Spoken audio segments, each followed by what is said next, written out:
Hello friends. तो अभी तक हमने जो टॉपिक कंप्लीट किया था वो था कंटिन्यूटी का, और कंटिन्यूटी में हम ये देखे थे कोई भी फंक्शन है, लेट अज्यूम वो fx इक्वल्स टू क्या है, डायरेक्ट x है। तो fx इक्वल्स टू x में हम देखे थे उसका ग्राफ देख रहे थे। तो ये जो ग्राफ था ये हम किस तरह से बना पा रहे थे, बिना पेन को लिफ्ट किए हुए बना पा रहे थे, राइट। तो यहाँ पर हम इस फंक्शन को क्या रहे थे, y इक्वल्स टू x को fx इक्वल्स टू x को क्या रहे थे कि fx is continuous for all the values of x, है ना। सिमिलरली हमने एक और एग्जांपल देखा था, y equals to x square देखा था, है ना। y equals to x square देखा था। तो यहाँ पर भी हम इस ग्राफ को बिना पेन लिफ्ट किए थ्रू आउट बना पा रहे थे, यानी बिना पेन लिफ्ट किए इसको जब बना पा रहे थे तो हम इसको बोल रहे थे function fx is continuous for all the values of x। But यहीं पर हमने एक और एग्जांपल देखा था, fx equals to 2x upon x, है ना। fx equals to 2x upon x देखा था और उसका ग्राफ हमने इस तरह से देखा था। यहां पर function at x equals to 0 पर डिफाइन नहीं हो रहा था, है ना। बिकॉज यहां पर यदि हम x की वैल्यू 0 पुट कर रहे थे तो function at x equals to 0 पर डिफाइन नहीं हो रहा था। मींस यहां पर x के पहले वाली वैल्यूज, 0 के पहले वाली वैल्यूज और 0 के बाद वाली वैल्यूज पर फंक्शन डिफाइंड था।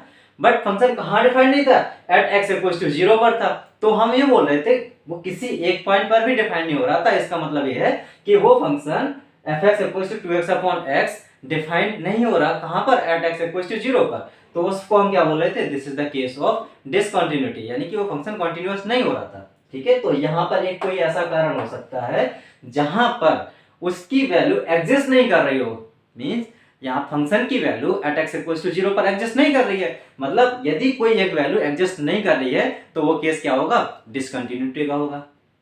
और पढ़े थे हम इसी में, हम और आगे पढ़े थे कि कोई फंक्शन डिसकंटिन्यूअस कब हो रहा था, या हम ना बात करें कि कंटीन्यूअस कब हो रहा था, जब उसकी लेफ्ट हैंड लिमिट किसके इक्वल थी, राइट हैंड लिमिट के, और ये left hand limit right hand limit के बराबर हो रही थी, प्लस ये left hand limit right hand limit के बाद में उस फंक्शन की वैल्यू के बराबर भी हो रही थी, है ना।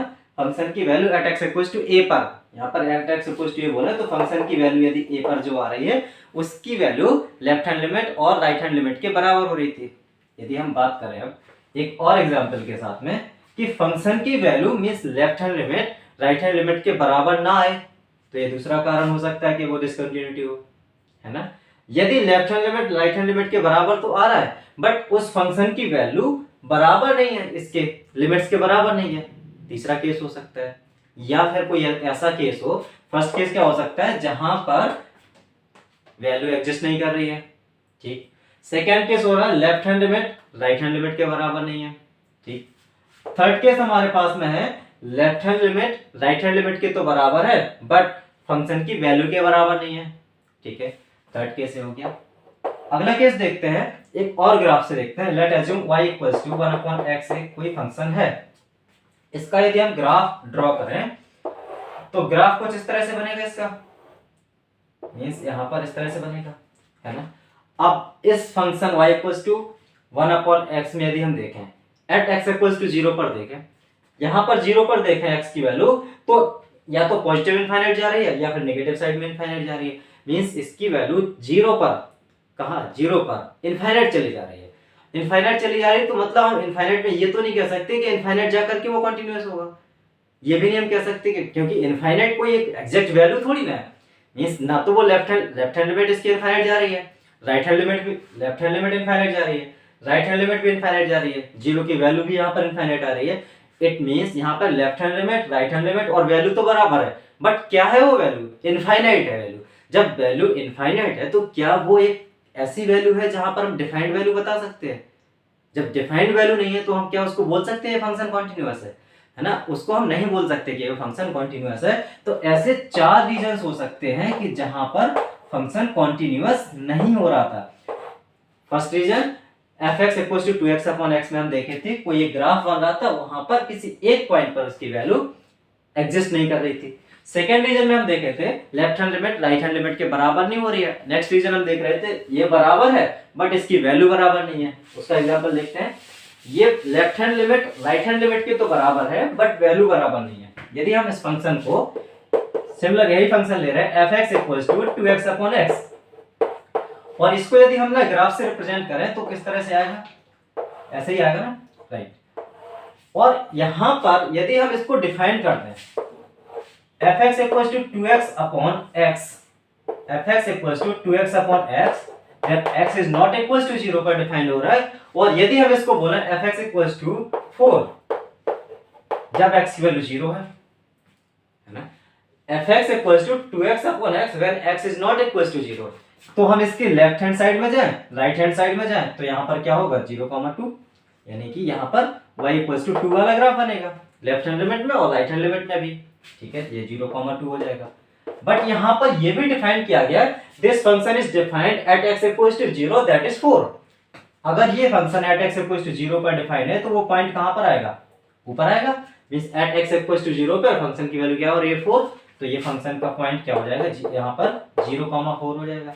इट मींस यहां पर यदि हम देखें तो लेफ्ट हैंड लिमिट 2 आ रही है, राइट हैंड लिमिट ये भी 2 आ रही है, y इक्वल्स टू 2, यहां पर भी y equals to 2। But at x equals to 0 पर हम देख रहे हैं तो फंक्शन की वैल्यू डिफाइंड है दैट इज 4।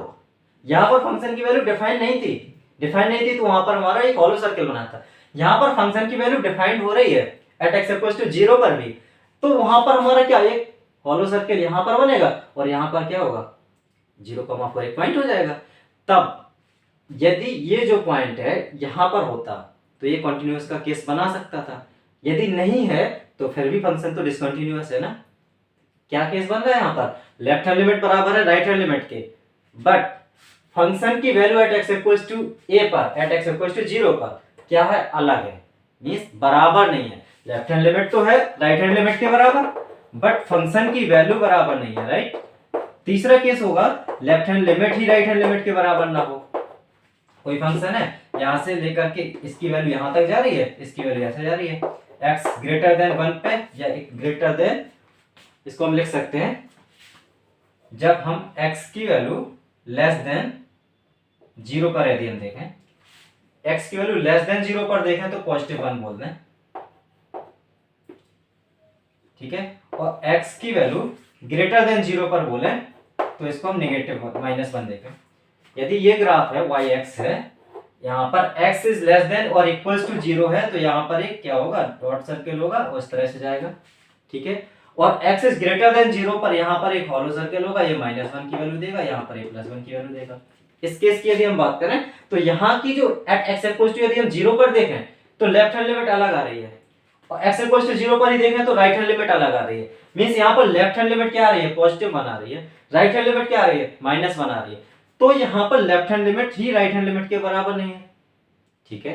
तो ऐसे कितने रीजन हो सकते हैं जहां पर फंक्शन कंटिन्यूअस नहीं हो रहा। पहला रीजन तो यहाँ पर यही है, क्या फंक्शन एग्जिस्ट ही नहीं कर रहा है एट x इक्वल्स टू 0 पर। नेक्स्ट रीजन क्या है, left hand limit right hand limit के तो बराबर है, बट वो पॉइंट एग्जिस्ट नहीं कर रहा है, कहां पर, एट x इक्वल्स टू 0 पर वो पॉइंट अलग आ रहा है। मींस ये एग्जिस्ट तो कर रहा है एट x इक्वल्स टू 0 पर, बट उसकी वैल्यू अलग आ रही है, मींस यहाँ फंक्शन की वैल्यू अलग आ रही है, ठीक है। यहाँ पर यदि हम देखें इस ग्राफ के through, x is less than equals to 0 पर फंक्शन डिफाइंड है 1, x is greater than 0 पर फंक्शन डिफाइंड है -1। तो यदि हम 0 की बात करेंगे तो 0 पर क्या होगा, वो एट x इक्वल्स टू 0 पर देखें तो फंक्शन +1 होगा। Function at x equals to 0 पर भी डिफाइंड है, at x equals to 0 positive पर भी डिफाइंड है, 0 नेगेटिव पर भी डिफाइंड है, मींस इसकी लेफ्ट हैंड लिमिट भी डिफाइंड है, राइट हैंड लिमिट भी डिफाइंड है, और फंक्शन की वैल्यू भी डिफाइंड है। बट लेफ्ट हैंड लिमिट ही राइट हैंड लिमिट के बराबर नहीं हो रही है, तो according to the rule of continuity this function is not continuous, क्योंकि left hand limit right hand limit के बराबर होना चाहिए। अगला केस हम देखे थे कि वो इनफाइनाइट वाला केस बना रहा था, है ना, y इक्वल्स टू x में देख रहे थे हम, इनफाइनाइट वाला केस बना रहा था। तो जब वो इनफाइनाइट वाला केस बनाएगा तो हम उसको बोलेंगे कि ये फंक्शन कंटीन्यूअस नहीं होगा। तो ऐसे हमारे पास में टोटल 4 रीजंस हैं जहां पर हम बोल सकते हैं कि फंक्शन कंटीन्यूअस नहीं हो रहा है, ठीक है। यदि ये फंक्शन कंटीन्यूअस नहीं हो रहा तो क्या हम इसको कंटीन्यूअस बना सकते हैं, बात करते हैं इसकी। क्या हम उस फंक्शन को कंटीन्यूअस बना सकते हैं जो फंक्शन की कंटीन्यूअस नहीं हो रहा है। पहला केस देखें, यदि हम fx equals to 2x upon x वाला है, fx equals to 2x upon x वाला देखें, वहां पर हमारा जो फंक्शन है किस तरह से जा रहा है, इसका ग्राफ इस तरह से जा रहा है। यदि यहां पर एट x इक्वल्स टू 0 पर देखें तो ये फंक्शन डिफाइंड नहीं हो रहा है, means at x equals to 0 पर कोई भी वैल्यू डिफाइंड नहीं हो रही है। तो क्या इस टाइप की डिसकंटिन्यूटी को हम रिमूव कर सकते हैं? तो पहला टाइप पढ़ेंगे हम रिमूवेबल टाइप ऑफ डिसकंटिन्यूटी। ठीक है, ऐसी डिसकंटिन्यूटी हो जिसको कि हम रिमूव कर सकते हैं। तो उसके लिए पहला टाइप है जैसे रिमूवेबल टाइप में हम देखें पहला केस जहां पर fx = 2x upon x function define नहीं हो रहा, कहां पर at x = 0 पर। तो इस केस में हम बात करें where function fx is not defined at a value x = a पर। यदि यहां पर फंक्शन डिफाइंड नहीं हो रहा, ठीक है, तो ये फंक्शन डिफाइंड नहीं हो रहा तो ये डिसकंटिन्यूटी का कॉज बन रहा था। अब यदि हम इस फंक्शन को डिफाइन कर दें, यहां पर इस तरह से बोल दें fx = 2x अपॉन x तो है जहां पर x does not equal to 0 हो रहा था। यदि हम इसको डिफाइन करें तो मतलब क्या होगा, fx की वैल्यू यदि हम यहां पर क्या करें, इस हॉलो सर्कल को फिल कर दें किसी तरह से, तो fx = 2 रख दें at x = 0 पर। यदि fx = 2 एक वैल्यू पुट कर दें at x = 0 पर, तो क्या ये पॉइंट को फिक्स कर देगा, मींस फुलफिल कर देगा? एग्जैक्टली ये फुलफिल कर देगा, तब ये हमारा क्या ग्राफ जो है वो बिना पेन को लिफ्ट किए बन सकता है, बिल्कुल बन सकता है। तो इस फंक्शन जब हमारा ऐसा हो जहां पर उसकी वैल्यू एग्जिस्ट नहीं कर रही हो, उस फंक्शन को हम किस तरह से डिफाइन कर सकते हैं, मींस वहां पर at x = 0 पर कोई एक वैल्यू डिफाइन कर दें। यदि कर दें ऐसा तो वो फंक्शन क्या होगा, हमारा कंटीन्यूअस फंक्शन हो जाएगा। एक और ऐसा केस हो सकता है जहां पर फंक्शन डिसकंटिन्यू हो रहा है, जैसे यदि हमने यहीं पर देखा कि जो फंक्शन है fx = 2x अपॉन x हो रहा था इस तरह से, और फंक्शन की वैल्यू at x = 0 पर डिफाइन हो रही थी 4। सेकंड इसका देखें, यहां पर fx = क्या हो रहा है, 2x अपॉन x हो रहा है जहां पर x is not equal to 0 है। ठीक, और यहीं पर यदि हम फंक्शन को डिफाइन करें fx = 4 at x = 0 पर, तो fx = 4 होगा तो उसका ग्राफ को शेष पॉइंट पर आएगा, इसे एक पॉइंट आएगा, वहां पर fx = 4 पर एक पॉइंट आएगा, और fx = 2x अपॉन x यहाँ पर x does not equal to 0 पर एक ग्राफ आएगा। इस तरह से एक लाइन आएगी जो कि यहाँ पर एक ब्रेकिंग पॉइंट बनाएगा। अब यदि हम यहाँ पर 4 को उठा करके इस पॉइंट पर मर्ज कर दें, केवल एक पॉइंट को उठा करके यदि इस पॉइंट पर मर्ज कर दें, तो क्या रिमूव हो सकता है? बिल्कुल। यदि हम इस पॉइंट को ही उठा करके इस पॉइंट पर मर्ज कर दें, यहाँ पर हम क्या कर रहे थे, उसकी वैल्यू at x = 0 पर डिफाइंड बना रहे थे। अब यहाँ पर क्या कर रहे हैं, ये वैल्यू तो डिफाइंड है at x = 0 पर, और फंक्शन भी डिफाइंड है x ग्रेटर देन 0 पर, लेस देन 0 पर, मींस फंक्शन भी क्या 2x अपॉन x है, x does not equal to 0 पर। तो हम इसका ग्राफ यदि देखें तो किस तरफ जा रहा है, यहां से माइनस इनफाइनाइट से जा रहा है, टेंड्स टू 0 तक जा रहे हैं ना। जब तक टेंड्स टू 0 तक जा रहे हैं तब तक 2x अपॉन x है। एट x = 0 पर फंक्शन की डिफाइंड वैल्यू है 4 है, 0 से थोड़ा सा आगे जा रहे हैं तब भी उसकी 2x अपॉन x है। यदि हम इस 4 को उठा करके इस पॉइंट पर मर्ज कर दें तो क्या है, फंक्शन कंटीन्यूअस हो सकता है? बिल्कुल। यदि हम इसको उठा करके इस पॉइंट पर मर्ज कर देंगे तो क्या होगा, ग्राफ क्या हो जाएगा, स्मूथली ग्राफ चला जाएगा। तो ये जो सेकंड रीजन है कि यदि हम फंक्शन को यहां से उठा करके इस पर मर्ज कर दें तो ये फंक्शन क्या हो जाएगा, कंटीन्यूअस फंक्शन हो जाएगा। ठीक है, इसके हम टाइप पढ़ते हैं सेकंड, जहां पर फंक्शन क्या होगा, non removable type, means function is not defined, कहां पर हो रहा था, और उसको हम रिमूव नहीं कर सकते। एग्जांपल से देखते हैं, सेकंड होगा नॉन रिमूवेबल टाइप फंक्शन। अभी हमने देखा fx = 2x अपॉन x, एक बार जहां पर फंक्शन की वैल्यू डिफाइंड नहीं हो रही थी, दूसरी बार जहां पर फंक्शन की वैल्यू तो डिफाइंड हो रही थी बट वहां पर क्या था, अलग वैल्यू थी जब, तो उसको हमने मर्ज कराया था। ठीक है, अब नॉन रिमूवेबल टाइप में देखें, यदि फंक्शन fx = है 1, जैसा कि अभी पहले देखा था हमने ग्राफ, 1 कहां पर था, x is less than equal to 0 पर था, और -1 कहां पर था, x इज ग्रेटर देन 0 पर। तो यदि हम इसका ग्राफ बनाएं, x इज लेस देन 0 पर इसका बना रहा है, और at x = 0 पर भी इसकी वैल्यू बना रही, तो इस तरह से पॉइंट आएगा। ग्रेटर देन 0 पर माइनस बना रहा है, ग्रेटर देन 0 पर माइनस बना रहा है, तो इस तरह से आ गए। ये हमारा ग्राफ है। ठीक है, अब ब्रेकिंग पॉइंट हमारा किस तरह से मिल रहा है, ये जो पूरा एरिया है ना, ये जो पूरा एरिया है किस तरह से ब्रेकिंग पॉइंट टाइप का, मींस यहां पर यदि ये ग्राफ इधर पर होता, यदि ये जो नीचे जा रहा है ना ये आगे होता, यदि हम इसकी बात करें एफ एक्स की, तो ये ना मॉड एक्स टाइप का होता है। सॉरी, यहाँ पर तो मॉड नहीं बोलेंगे, यहाँ पर मॉड नहीं बोलेंगे। यदि हम इसकी वैल्यू को उठा करके पूरा यहाँ पर शिफ्ट कर देते, यदि ये पूरा इस तरह से शिफ्ट कर देते, तब हम इसको बोल सकते हैं कॉन्टिन्यूअस है, बट इतना हम कर नहीं सकते। तो यहाँ पर ये नॉन रिमूवेबल टाइप फंक्शन होगा। वहां पर क्या होगा कि एक कोई एफ एक्स है जहां पर एक्स इज लेस देन 0 पर क्या होगा 1, F x is greater than 0 पर क्या होगा -1। ये केस क्या होगा, नॉन रिमूवेबल टाइप फंक्शन का ग्राफ होगा। ठीक है, सेकेंड केस पढ़ते हैं यहाँ पर, जहां पर कि फंक्शन ही इन्फिनिटी तक जा रहा है। सेकेंड केस में फंक्शन ही इन्फिनिटी तक जा रहा है। देखते हैं एफ एक्स इक्वल्स टू क्या है, एफ एक्स इक्वल्स टू है 1/x। तो 1/x का यदि हम ग्राफ देखें तो 1/x का ग्राफ कुछ इस तरह से जा रहा होगा हमारा, 1/x का ग्राफ कुछ इस तरह से जा रहा। ठीक, अब हम एट एक्स इक्वल्स टू 0 पर वैल्यू बताएं, तो एट एक्स इक्वल्स टू 0 पर वैल्यू अनडिफाइंड है। 0 से थोड़ा सा आगे भी जा रहे हैं तब भी इसकी वैल्यू नॉट डिफाइंड हो रही है, 0 से थोड़ा सा पीछे भी जा रहे हैं तब भी इसकी वैल्यू नॉट डिफाइंड हो रही है।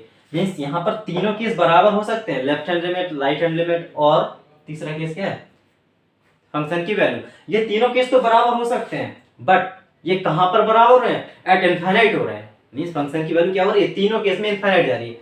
तो जो इनफाइनाइट जा रही है वो फर्स्ट केस में, सेकंड केस में, थर्ड केस में क्या हम बता सकते हैं कि जो इनफाइनाइट वैल्यू जा रही है तीनों की एग्जैक्ट होगी, तीनों की बराबर होगी। भाई इनफाइनाइट तो हमारा, यदि हमने रिस्पेक्टिव वैल्यू से देखें तो इनफाइनाइट हमारा 4 लाख हो गया है। जो अब किसी के लिए 4 लाख हो रहा है तो किसी के लिए 8 लाख हो रहा है, किसी के लिए 16 लाख हो रहा है, तो वो तीनों जो वैल्यूज इनफाइनाइट पर जाकर के बराबर हो रही है, तो वो वैल्यूज तो बराबर नहीं है ना। मींस यहाँ पर यही समझना है कि जब वो वैल्यूज बराबर नहीं है तो वो फंक्शन किस टाइप से होगा, डिसकंटिन्यूअस होगा।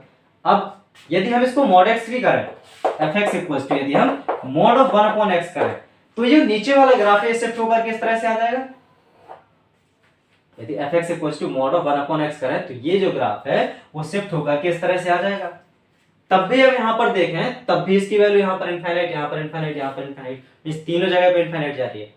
तब भी हम क्या कर रहे हैं, तब भी हम इसको यही बोलेंगे कि ये फंक्शन क्या होगा, डिसकंटिन्यूअस होगा और इसको हम रिमूव नहीं कर सकते। तो ये जो टोटल 4 केस थे फंक्शन डिसकंटिन्यूटी के, वो क्या थे, एक रिमूवेबल केस में था और एक नॉन रिमूवेबल केस में था। रिमूवेबल केस में क्या था कि फंक्शन की value at x equals to 0 पर जब डिफाइन नहीं हो रही थी तो उसको डिफाइन किया। सेकंड केस में क्या, डिफाइन तो हो रही थी बट अलग वैल्यू दे रहा था, जब अलग वैल्यू दे रहा था तो हमने उसको मर्ज किया था। नॉन रिमूवेबल केस में क्या देखा था हमने, जब फंक्शन की वैल्यू ही वहां पर, नॉन रिमूवेबल केस में पहला केस क्या था, नॉन रिमूवेबल में हम पढ़े थे पहला case f x equals to 2x upon x लिए थे। ठीक है, 2x F x equals to +1 और -1 लिए थे, कब x ग्रेटर देन 0 पर, s लेस देन 0 पर, ग्रेटर देन और इक्वल्स टू 0 पर +1, लेस देन 0 पर -1 लिए थे। तो वहां पर एक रेंज बन रही थी जहां पर की फंक्शन कंटीन्यूअस नहीं हो रहा था, एक कोई एरिया बन रहा था जहां पर की फंक्शन कंटीन्यूअस नहीं हो रहा था। सेकंड केस में क्या था, फंक्शन कंटीन्यूअस कहां पर नहीं हो रहा था, मींस एट इनफाइनाइट वैल्यू दे रहा था। क्या हर केस में क्या, at left hand limit, at right hand limit और फंक्शन की वैल्यू तीनों ही क्या जा रही थी, इनफाइनाइट पर जा रहे थे। अब यदि हम बात करें प्रॉपर्टीज की, properties of continuity and discontinuity, तो पहला केस पढ़ते हैं, if fx and gx both are defined at x equals to a, fx भी एग्जिस्ट करता है और gx भी एग्जिस्ट करता है at x equals to a पर, at x equals to a पर fx भी एग्जिस्ट कर रहा है और gx भी एग्जिस्ट कर रहा है। और यहां पर ये भी बोले कि फंक्शन fx भी कॉन्टिन्यूअस है और gx भी कॉन्टिन्यूअस है। फिर उसके बाद में क्या, fx प्लस gx कॉन्टिन्यूअस होगा, fx माइनस gx कॉन्टिन्यूअस होगा, इनका प्रोडक्ट कॉन्टिन्यूअस होगा या इनका डिवीजन कॉन्टिन्यूअस होगा, इस बात पे हम चर्चा करेंगे। ठीक, लेकिन क्या एक दोनों केस है, पहला है fx कॉन्टिन्यूअस है, दूसरा gx कॉन्टिन्यूअस है। एक ऐसा भी तो केस बन सकता है जहां पर fx कॉन्टिन्यूअस हो बट gx कॉन्टिन्यूअस नहीं है, उल्टा क्या है, या फिर gx कॉन्टिन्यूअस हो fx कॉन्टिन्यूअस नहीं है। तो सेकंड केस ऐसा बन सकता है कि जहां पर एक फंक्शन कॉन्टिन्यूअस है दूसरा फंक्शन कॉन्टिन्यूअस नहीं है, उस केस में हम देखेंगे क्या होता है। थर्ड केस ऐसा भी बन सकता है कि जहां पर दोनों ही फंक्शन ऐसे हैं जो कि कॉन्टिन्यूअस नहीं है। जब दोनों ही फंक्शन कॉन्टिन्यूअस नहीं है मींस दोनों फंक्शन डिसकंटिन्यूअस हैं at x equals to a पर, तो वहां पर देखेंगे यदि हम इनका प्रोडक्ट कर रहे हैं, यदि इनको ऐड कर रहे हैं, इनको सब्सट्रैक्ट कर रहे हैं, तो उसकी वैल्यू क्या आ रही है, किस तरह से आ रही है, क्या उनका जो प्रोडक्ट के बाद में जो फंक्शन है वो कंटिन्यूअस हो रहा है या नहीं हो रहा है। ठीक है, तो इन सारी चीजों को अब हम यहाँ पर देखेंगे, properties of continuity and discontinuity. Let first case है, इसको यदि हम बोले fx and gx both are continuous at x equals to a, both are continuous at x equals to a, तो पहली प्रॉपर्टी होगी fx plus minus gx will also be continuous at x equals to a,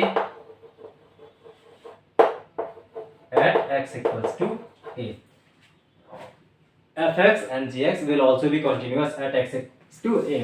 second property होगी, यदि हम किसी भी constant का multiply कर दें, नॉन जीरो कांस्टेंट का मल्टीप्लाई कर दें, किसमें, या तो फंक्शन fx में कर दें, और यदि हम इसी नॉन जीरो कांस्टेंट का मल्टीप्लाई कर दें gx में कर दें, तो ये जो फंक्शन बनेगा ये फंक्शन भी कंटिन्यूअस होगा at x equals to a पर, और ये फंक्शन gx वाला भी कंटिन्यूअस होगा at x equals to a पर। यहाँ पर यदि हम नॉन कांस्टेंट मींस यहाँ पर ना नॉन जीरो कांस्टेंट का यदि मल्टीप्लाई करते हैं किसी भी फंक्शन में fx में या gx में, जो कि फंक्शन क्या fx भी कंटिन्यूअस है, gx भी कंटिन्यूअस है, तो इनका जो प्रोडक्ट आ रहा है वो भी क्या होगा, कंटिन्यूअस होगा। कहां पर, at x equals to a पर होगा। नेक्स्ट प्रॉपर्टी पढ़ते हैं थर्ड, यदि इन दोनों को मल्टीप्लाई करते हैं fx और gx, इन दोनों को मल्टीप्लाई कर देते हैं तब भी वो फंक्शन क्या होगा, कंटिन्यूअस होगा। कहां पर, at x equals to a पर। ठीक, यदि हम इनको डिवाइड करें fx डिवाइड बाय gx, ये फंक्शन भी कंटिन्यूअस होगा, बट इसमें कंडीशन क्या होनी चाहिए, fx अपॉन gx है तो gx क्या हो, जीरो नहीं होना चाहिए, gx should not be equals to zero. तो ये चार केस बनेंगे किसके, जब function fx and gx both are continuous at x equals to a, तो fx plus minus gx will also be continuous at x equals to a। Product किसी का हम ना प्रोडक्ट कर रहे हैं किसका, एक नॉन कांस्टेंट का मींस नॉन जीरो कांस्टेंट का यदि हम मल्टीप्लाई कर रहे हैं तो उनका प्रोडक्ट यहाँ पर और यहाँ पर ये दोनों कंटिन्यूअस होंगे। कहां पर, at x equals to a पर। यदि हम fx और gx दोनों को मल्टीप्लाई करें then the resultant function will also be continuous at x equals to a। यदि हम डिवाइड करते हैं तो रिजल्टेंट फंक्शन कंटिन्यूअस होगा, लेकिन यहाँ पर कंडीशन क्या होगी, gx should not be equals to zero. Next property हम देखें, नेक्स्ट प्रॉपर्टी में है हमारा fx is continuous, fx continuous है और gx डिसकंटिन्यूअस है। fx is continuous and gx is discontinuous, तो वहां पर हम बात करेंगे क्या हो रहा है। पहला केस देखें, fx कंटिन्यूअस है एंड gx डिसकंटिन्यूअस है at x equals to a, at x equals to a, fx is continuous and gx is discontinuous, then fx plus minus gx always be discontinuous at x equals to a।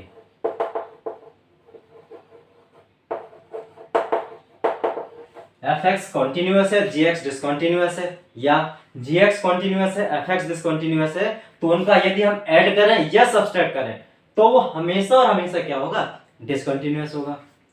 Second property यहां पर plus की हो गई है, और second यहां पर यदि हम देखें तो इनका यदि हम प्रोडक्ट करें fx और gx का यदि हम प्रोडक्ट करें तो ये फंक्शन क्या कंटिन्यूअस भी हो सकता है और डिसकंटिन्यूअस भी हो सकता है।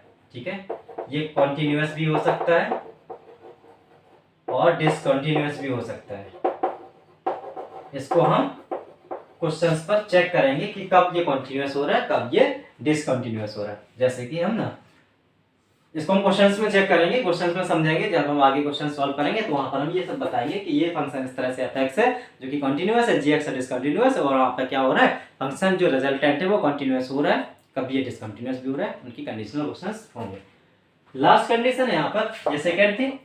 थर्ड है यहाँ पर fx and gx both are discontinuous, fx and gx both are discontinuous fx and gx both are discontinuous, तो fx प्लस माइनस gx की बात करें तो ये कॉन्टिन्यूअस होगा और डिसकंटिन्यूअस होगा, ये कॉन्टिन्यूअस भी होगा और डिसकंटिन्यूअस भी होगा। यदि ये पॉजिटिव के साथ में कॉन्टिन्यूअस हो रहा तो नेगेटिव के साथ डिसकंटिन्यूअस होगा एंड वाइस वर्सा।